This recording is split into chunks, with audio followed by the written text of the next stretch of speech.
What's going on, everyone? Today we're going to be talking about fishing lures and all the different types of lures that there are out there. Make sure to hit that subscribe button so you can keep up with my fishing basics series.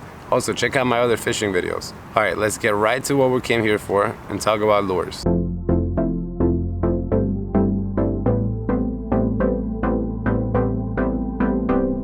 Alright, when it comes to fishing lures, you have many advantages. One of the many advantages is that it's reusable. It's a one-time purchase. Once you have it, it doesn't die. You don't have to keep rebuying it unless if you lose it. Another advantage is that they're not dirty or smelly. Nobody likes to carry around a dirty bucket of fish or dirty stinking worms that get left in the car and you forget about, and then the next morning you come and the whole car smells like rotten eggs. Lures don't do that. Another great thing about lures is that they're really fun to collect. They come in many different shapes, sizes, colors. A lot of people just buy them just to own them. They don't even ever use them. When you use lures, usually you end up catching bigger fish, more like predatory fish that go after bigger baits. So if you're going for big fish, give lures a try. You might be surprised at what you catch. One of the biggest advantages of lures is that they save fish's life. Because they're harder to swallow, there's less chance that the fish will get hooked down his throat. Now, for some of the cons, there's so many lures out there that you probably end up buying a bunch of different types before you find the ones that actually work for you, which that can cost a lot of money and could also create a lot of clutter. If you don't have space in your tackle box, then this might not be for you. And even though they're really fun to collect, like I mentioned before, they're really expensive. They're about $10 each for a quality lure, sometimes even more. So if you buy 10, that's $100. If you have 100 lures, you're at $1,000. And most of them won't even work for you, so you have to be careful. A huge disadvantage about lures is that they're easily snagged. You can snag them in weeds, in plants, branches. You can snag them pretty much anywhere that is snaggable. So you have to be really careful how you fish them around ledges, around banks, around sunken stuff. They're not really effective when the water is murky or if it's nighttime. Lures are always better used during the daytime. That's something you have to keep in mind. Lures usually tend to work better if you cast them where there's a lot of fish already swimming. They don't really attract fish. They can definitely get a predatory fish to strike. For lures to work properly, you always have to make sure you get the right size with the right size hook and the right weight, and that you match everything to the right weight of the line that you're using. And if you're using any sinkers, you have to make sure that that is also adequate for the lures that you're using. I know it's a lot. You always have to keep in mind that it's very important to match everything accordingly to where you're trying to fish. If not, you're just throwing stuff in the water and you're probably never gonna catch anything. So when should you use a lure? For better or for worse, lures are always as good as the condition that you're throwing it in. You always wanna try to throw a lure in a clear water, somewhere where it's nice and visible. Warm weather tends to work really well with lures, especially like summertime, spring. Lures are really, really good for that time of year. If you know that your lake or your pond or your river has predatory fish, lures usually work pretty well for that too. They tend to go after them quite a lot. If you see a lot of bait fish swimming around, that is usually when you want to throw a lure. That is what's gonna get all the other fish to strike and confuse. Maybe you'll get a couple of bites. All right, let me show you guys the different types of lures that we have. All right, so when it comes to lures, you have many different types, as you can see here in the table. A very common type of lure that you're probably gonna encounter is the medium crank. This is what you call a crankbait. Usually crankbaits are in the shape of the fish that you're trying to catch, and they have a lip right here in the front. The lip is what helps the lure go down in the water. The smaller the lip, the less of a dive that it's gonna have. The bigger the lip, obviously the bigger of a dive it's gonna have. When it comes to medium crankbaits, the dive depth is usually around 6 to 12 feet. And it's always good to have a wide selection of colors when it comes to crankbaits, especially the mid-diving ones, because that's usually where the fish tend to be. They tend to work really well parallel to timber, down the side of dams, or under standing timber. These lures tend to do really, really well. Now, another type of lure would be a deep diving lure.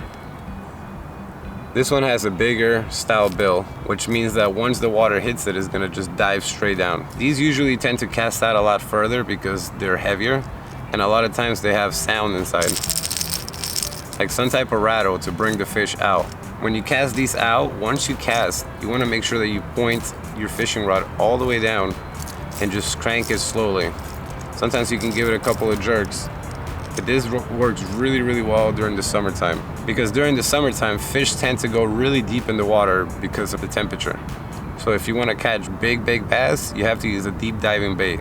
Sometimes we have something called liplet. With lipless baits, just as the name says, they have no lip. You can also get these in many different types of variation of colors and sizes. A lot of them tend to have little rattles inside, and then others don't. Oh, this one kind of does too. These are slim shape and flat on both sides to increase the swimming motion when you're cranking it. A really good type of lures for all year round will be a spinner bait. These usually consist of a hook with a skirt and a few metal discs that just tend to spin and attract the fish. With a steady retrieve, usually you can get a strike. These lures are pretty easy to fish because fish are very attracted to those spinning little blades. One of my favorite styles of baits will be a jerk bait. Jerk baits come in many different shapes and sizes. Some are flat and some are curved. These tend to resemble minnows or feeding fish, shiners, whatever you have in your pond. These tend to resemble that. These are pretty versatile. Usually you would twitch them. They could also be trolled or cranked. If you add a weight to the line, you can have these suspended if you have a floating one. And if you have a floating one, you can fish these top water. Fish go for these often. This is a really good style of bait if you're trying to get into the crank bait or plastic bait style fishing. These are totally recommend. And they come in many different shapes and sizes. This one is very tiny. A really fun style of lure would be a frog. Frogs come in many different types because there's so many different types of frogs out there in the ponds. So they make them in every single style of color. For the most part, they're gonna have a skirt style leg type going situation, but sometimes they have actual little legs. You can fish these around grass or lily pads. Early morning, late afternoon, you just let them go very slowly. You don't wanna really crank it up fast. Kinda wanna give it a 1-2 and let it sit. 1-2 and let it sit. And when the fish strike this type of lure, it's probably one of the funnest things you can do in fishing. The blow-ups are always so much fun. And last but definitely not least, we have a popper. These are also for top water fishing. You use them just like the frog. They have a little lip in the front,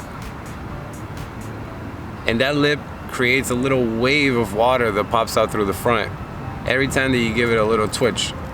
These are a lot of fun to fish, but you have to get up pretty early or put up with the mosquitoes in the afternoon. But if you do, poppers are so much fun. Now, when it comes to the world of crank, when it comes to the world of crankbaits, you have many different styles and many different sizes.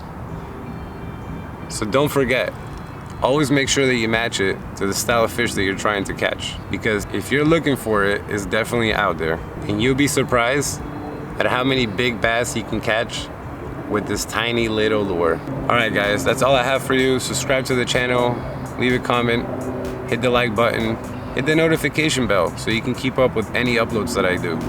All right, I'll see you guys in the next time.